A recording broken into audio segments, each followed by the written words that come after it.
Welcome back, Nick Lenz Comic Corner Classic Less Known Classics. This is episode number 1485 and Doubleshot number 1300, and I believe it is 70 something. 79. Yes, 79. Now, this one discussing the first two volumes of the Avengers Assembled series. Well, this is a 5-trade series that collect the first 56 issues of Avengers Volume 3. Avengers Volume 3 published from 1998 to 2004. Oh, in case you're wondering though, when I started reading comics, this volume was just ending. Yes, I did read this. Now, here's the thing. I actually read this years later. They released as double oversized books. But here's the thing. My local library did have these books. But for some reason, they decided to sell them. All 5 of them on the list. Alright. Alright, first up, we're talking about Volume 1. Now, the main writer of this run for the first 56 issues is Kurt Busiek. Yes, Kurt Busiek, who does initial for 56 issues, and then he's replaced by Jeff Johns with issue 57, and then for the remainder of the run, it's basically Chuck Austin before Ramiko Bendis finished up the run before his relaunch in 2005. George Perez does the majority of the artwork here. And here's the cover for the first volume of the trade series. Now, there are many, many other writers on here, like Mark Waid, John Ostrander. Yep. Now, the first 3 issues are unique. These 3 issues are... This is part of the Hero... This is basically the Avengers version of the Heroes Reborn Complete Collection editions. Except that this actually bothered to continue. Now, this started well before that Fantastic Four, Iron Man, and Captain America had theirs. This first trade... By the way, this trade actually collects the first 11 issues of this run. Plus... I believe it was also the first annual for this run. Yes. Yeah, the annual for this volume. Well, these ones are quite unique. These released as hardcovers. Now, the first one was released back in 2004. That was when the first trade was released, roughly 17 years ago. Next trade came out the following year. And, yeah, they released these things, of course, a period of just a few years. Yes. The first 3 issues is basically known as Morgana's, basically, agenda. Basically, the Avengers are back thanks to the events of Heroes Reborn, where they basically come back from the Heroes Reborn universe, and they basically set up shop back in the Avengers Mansion. So... Oh, and by the way, in case you're curious though, the Avengers Mansion is basically their base throughout this entire run. There is no change to the Avengers Mansion. None whatsoever. They still use the Quinjets, the Avengers ID cards. These things are still used throughout the entire run. Now, this particular thing is quite interesting though, because the Avengers basically decided to, like some mysterious happening, because Thor is acting a bit unusual. By the way, Thor at this point has got a full beard, and he's talking about some weird stuff happening. So the Avengers decide to summon everybody's been Avenger. Yep. And the very first issue, we had to throw like this meeting room of all these massive Avengers. Not the circular round table known for using. Oh no. This is kind of the same type of room they use in the pages of Suicide Squad. Yes, where they have it's kind of like an auditorium inside of the Avengers Mansion. Not really sure why. Oh, in case you're curious though, did they ever bother to use this thing ever again? This room? No. This, I think, is the only appearance. And the Avengers, basically, let's just say their membership had ballooned tremendously. At this point in time, apparently they had almost 40 people on the Avengers. 40 people. And people think Jonathan Hickman's lineup was huge. No, Kurt Busiek did, but one before that. The problem with Kurt Busiek's run I didn't like, though, was that he basically stuck with the favorites. he stuck with basically characters who are longtime members. Basically, Hawkeye called him out on this. So then basically Avengers got part of this warp reality where everybody got basically like brainwashed, become part of this new Camelot, basically, where Morgan Le Fay is the ruler of Camelot. And the only person affected by this is the Black Knight. And actually also the Scarlet Witch also not affected by it either. And she does something completely unexpected in this storyline. She resurrects Wonder Man. I'm not kidding about that. Yeah, at the time, he had been dead for 4 years. And people think, wait, a character been dead 4 years. Is that a recent phenomenon? Like, didn't happen? Is that something that happens, like, recently? With characters kind of back after just a few short years? No, they do this all the frickin' time. So, he's brought back, and then in the conclusion of the storyline, he's made a full-time member of the team. And he stays as a member of the team up until this era's conclusion. And so, Beast that comes to the idea, we need to reduce the members, like, what are we going to do with 39 Avengers if this particular thing wraps up? So, Cap decided to reduce the membership to 8 people, while also a couple of reserves. And the members he picked are, this is not a shocker for anybody, he picks himself, Iron Man, Thor, well, Hank Pym, who at this point is probably your Giant Man Goliath, the Wasp, Scarlet Witch, the Vision, and Hawkeye was initially supposed to join the team, but he did join anyways, along with 2 new members, 2 reservists, who basically Hawkeye brought along to join the Avengers anyways. And basically, him and Steve basically, throughout the first few issues of this book, right after the whole Morgan Le Fay stuff, basically do not like each other. They're at each other's throats a lot of the time. Where Steve basically is acting irrational. Well, basically, the both irrational. They're basically not really agreeing a lot of stuff. And the fact that he really wanted these 2 to join the Avengers because of how good hard workers these are.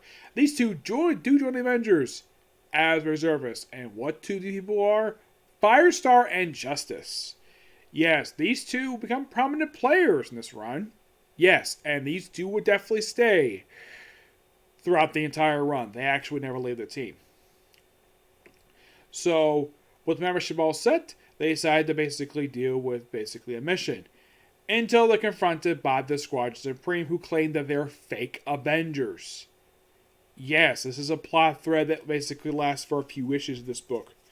Yep, there's some, and this comes right after they do some rescue efforts, and of course, Hawkeye chastises them for making the wrong call.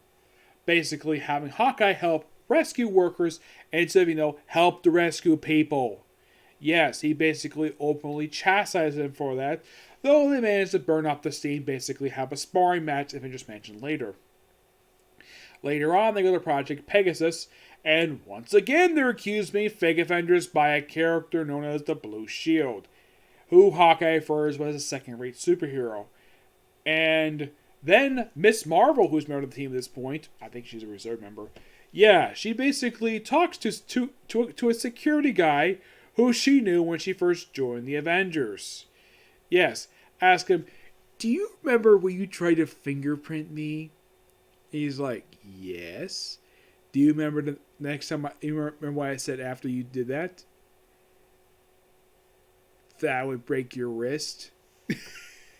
And he's like, okay, Mr. K, these guys are in fact the Avengers. And that settles that. So, of course, they basically deal with like a bunch of like wanted criminals. You're probably thinking, bunch of wanted criminals. Sounds like the Breakout storyline. A storyline that got abruptly halted because of various crossovers. Yes, Bendis would use a similar idea years later. And, yeah.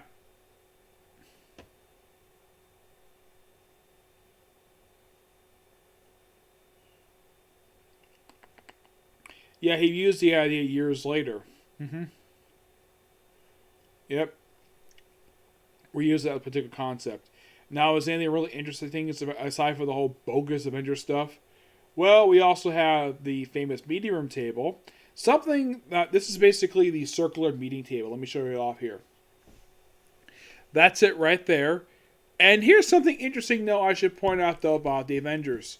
Like, whenever they're headquartered out of the Avengers Mansion in Bendis' run for New Avengers, did anybody ever see this table? Nope. Never showed up at all. I mean, Kurt Busiek clearly was a fan of the classic Avengers. Despite the guy did not like the concept of picking like people he'd seen before as Avengers with a couple of new ones. But here's the thing. He at least respected tradition when it comes to Avengers. Like, when they have a meeting, go to the meeting room with the giant A. Here it's made of wood. Sometimes it's made of metal, but generally put a lot of the time, if you read any old Avengers comic, from the moment they started back, well, basically Avengers number 2, that's when they viewed the mansion, up until this very issue, even afterwards, up until Bendis took over the Avengers books, they would always have their meetings at this very table. Yes, they made constant decisions at this table.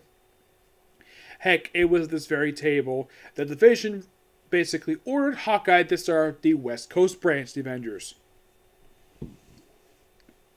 Excuse me. That's how important the idea of this particular table was. Now, the Justice League would kind of borrow this idea of having a big meeting table in their big base operations, the Secret Sanctuary, and of course also the Watchtower. Well, the Secret Sanctuary. Well, first it was basically the area basically referred to in Mount Justice as in Young Justice as Mount Justice, and the satellite, where that was basically the base operations from 1970s to 1980s. And they had this big meeting table, and usually in the back of the chairs, they usually have the symbol of various characters. The Avengers had a similar concept to that, where they had the symbol for various members on the chairs themselves. Heck, there was even a big chair made for Hulk. And in case you're curious, though, was any other team at Marvel Comics ever use this concept of having a meeting room table? The answer is yes. It was the Defenders. When Nighthawk was lead of the team, yes, they used this a couple times, not very much, very rarely used it. So yeah. So, with basically addition of Miss Marvel, the lineup at this point, at this early run, issue 4, it's just Thor, Hawkeye, Scarlet Witch, The Vision, Captain America, Miss Marvel, who's Cara Danvers at this point, Firestar, Iron Man, and Justice. That's your lineup for the Avengers. Yeah, and this lineup will last for a few issues. And then, of course, came the Squadron Supreme stuff. And then after the whole thing of, well, the whole bogus fake Avengers, like I said, then came, well, yeah, right after the whole thing wrapped up with the fight with the Squadron Supreme, then came the Live Free or Die crossover, where in the aftermath, Quicksilver was invited. Now, apparently they decided to do something completely dumb. Now, here's the thing. They've only done this one other time in the history of the Avengers, where they put one of the members on trial, and the judges are basically longtime Avengers. The last time they officially did this was when Yellow Jacket was basically fired from the team back in the 1980s, when Steve Englehart was in the team. Yes, that was the last official time this happened. Yes, so basically Carol was chastised throughout her stuff that she did throughout the actual events of this whole crossover of Live, Free, or Die, which was a cross between, get this, Iron Man, Captain America, Quicksilver, and of course Avengers. Quicksilver, of course, his book ended not long after this crossover wrapped up. Yes. So she basically chastised the Avengers basically for, well, she basically puts up a very good defense of basically how she's basically standing for herself, and they basically, like, the trial was never officially concluded, and she quits. Yes, Carol Danvers quits. Don't worry, she comes back a few issues later. And then, of course, they go off to space to deal with other stuff. Of course, Carol, of course, is crying, and of course, they deal with other interesting stuff. And then issue 8, we have the introduction to Triathlon, a character who later actually became a member of the Avengers. Who, last time I checked, was member of, well, the previous incarnation of the Agents of Atlas. Yeah, they were introduced back in 2005 by Greg Pak. Yeah, the group itself basically comprised of characters who made a debut back in the 1950s during the Atlas Comics era for Marvel. Mm-hmm. Yep. This book also introduction to Silver Claw, another character who became a prominent member of the Avengers. Yep, she would later join the group. Also, we have Firestar get a new costume, which she is not happy with that. Yeah, she hates the costume because it exposes way too much cleavage. Like, who the heck designed that damn thing? Oh yeah, it was the Wasp. Yep. And of course, wanted to decide to stop wearing the old swimsuit attire that Jack Kirby designed for her and go for a gypsy attire, which is fine. I got no problem with it at all.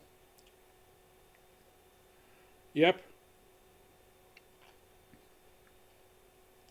And of course, they have a storyline where they deal with Moses Meganium. Oh boy, this guy. He is an old villain from the 70s. I think he's he first showed up, I think it was like giant size Spider-Man. I think it was number 2, I think it was. Where you had, get this, you had a team up between Spider-Man the Punisher to take this guy on, where this guy apparently died, and then later on he popped up in the first annual for Luke Cage Power Man, where he said, oh yeah, that was a double bind. Yeah, it's like Marvel just couldn't keep this guy dead because they didn't know what to do with this guy. So they kept retconning, oh yeah, this guy's dead. No, he's not dead. Yep. And that's pretty much what the rest of the book deals with, basically just the Avengers versus Moses Meganium for the main of this trade. It's definitely good. Mm-hmm. Yeah, after doing that for a couple issues, they have issue 10, where they have a parade for the Avengers.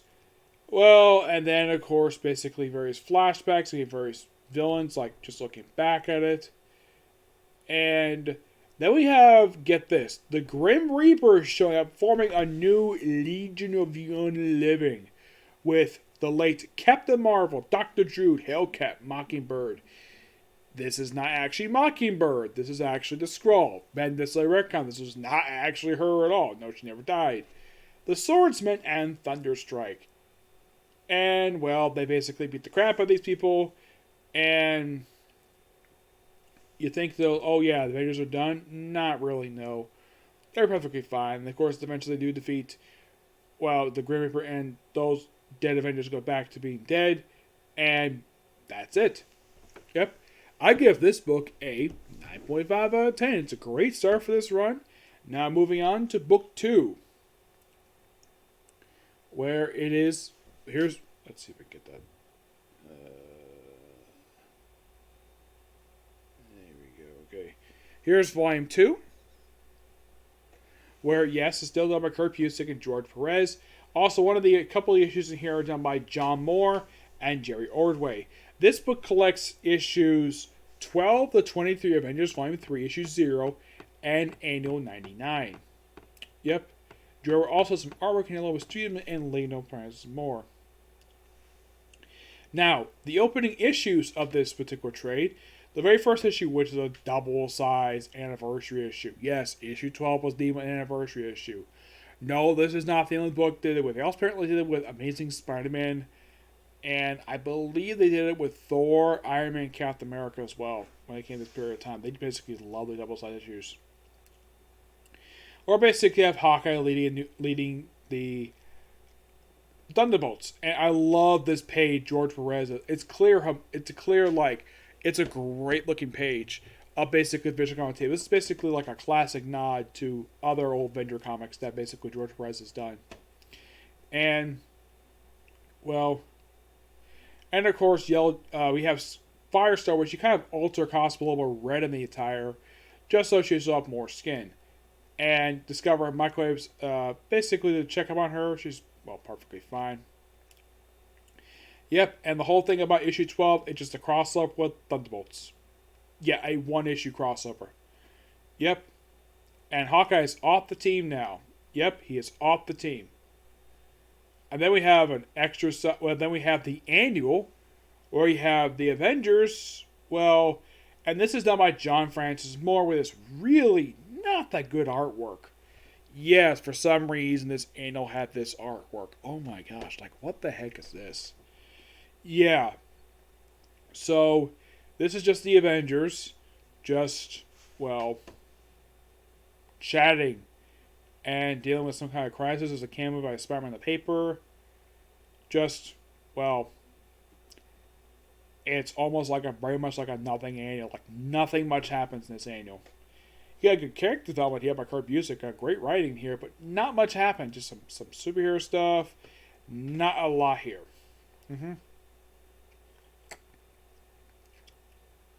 Yeah, it's almost like it's kind of focused on Jarvis. Now, issue 13 is basically where Justice and Firestar have a choice. Actually, it's Justice have a choice. You have the Avengers or the New Warriors. Justice joins the New Warriors. She basically is operating both teams anyways. So that's the whole thing of issue 13. Now, a good majority of the rest of this trade is a focus on Ultron. Yes, Ultron is back for several issues. But Ultron Unlimited. Yep. Yeah. Now, issue 14 is a comedy issue, where basically he's reunited with Wonder Man he has seen in a long time. This will later lead to a brief mini-series with them. Yes, I'm not kidding about that because he came back to life, so he just beats his hangers right here for a whole issue, and then he's off again. Back to the X-Books where you go. And then we have this whole thing with Lord Templar. Yes. And the return of Triathlon. Basically just a good standalone issue. Just follow up a Triathlon, but the rate of the trade is just, well, I think is that basically we deal with Return of Ultron here. Yeah, 16 deals with this too. And I know that there's a good chunk of this book basically deals with that. 17 deals with it too. Miss Marvel does rejoin a team apparently off panel. Yeah, she joins the team. And then we have the Wrecking Crew basically involved with this storyline too. Yep.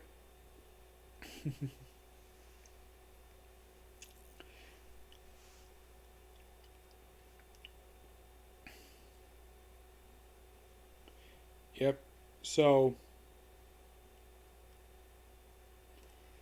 yeah, and after the Avengers deal with the Wrecking Crew, and then they finally deal with Ultron for the Ultron Limited storyline, which, yeah, that takes up the rest of this trade, which is simply Avengers versus Ultron for, yeah, like a lot of this. Yep. It's an absolute really good storyline. Yep. Also reveals one of Ultron's brides. Yep. Yeah, one of Ultron's brides. Just a massive brawl, excuse me. We have Black Panther temporarily join the Avengers for this little story because they need all the help they can need to deal with, well, Ultron, who's taking over a whole freaking country. Yep. And that's it. Well, I think so. Yeah. Basically, for like 22, pretty much like the rest of us all deal with Ultron. 23 is a weird love triangle issue. Where it's just a fight between Wonder Man and Vision over the Scarlet Witch's love. And, well, they fight. She slaps Wonder Man for it. And then we have this guy who meets up with the Knights of Wendigo. And next we have stuff with the Juggernaut. That's what happens in book 3. In the case of book 2, still great stuff here. George Perez and Kurt Busiek do a great job here. Not much basically shouting matches between a lot of these people. I would say the only weak story in here is annual 1999 because I don't like the artwork. The artwork is not that good. I'm going to give the second book also a 9.5 out of 10. Okay, so that's it for Cycle Review, and that's definitely it for Video Stick because I don't have any more time to do Video Stick. So tomorrow, expect a review for Shaman King, Fairy Tail, and possibly our Comic Corner. Okay, so next video. Bye.